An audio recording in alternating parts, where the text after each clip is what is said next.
sou um filho de sorte que nasceu pra ser feliz.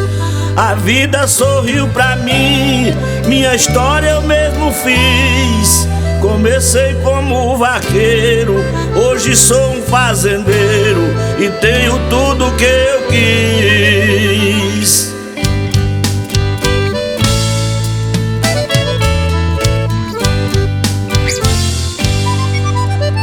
Nasci no interior, me criei lá no sertão.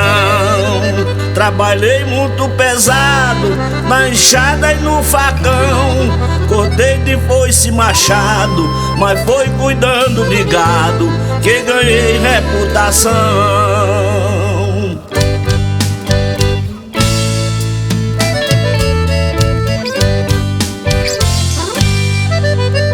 Trabalhando na fazenda, não pagava pra morar. Consegui juntar dinheiro pra meu negócio montar. Sempre fui um bom peão, por isso é que meu patrão fez questão de me ajudar.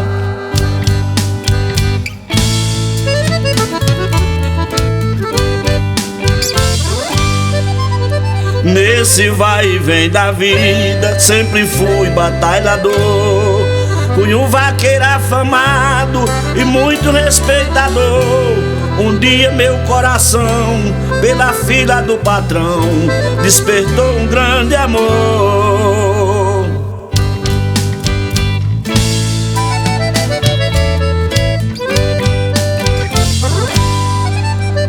Casei com essa princesa, somos um casal perfeito.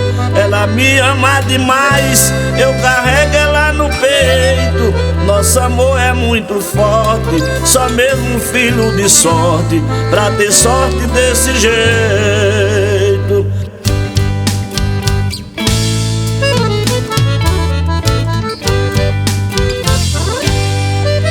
Agora pra encerrar, eu peço a nosso Senhor pra sempre me proteger com muita paz e amor.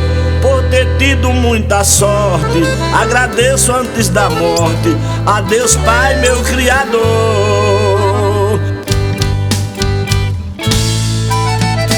E aqui vai meu abraço a Avelino Aires em São Paulo e a Evaldo Lucena.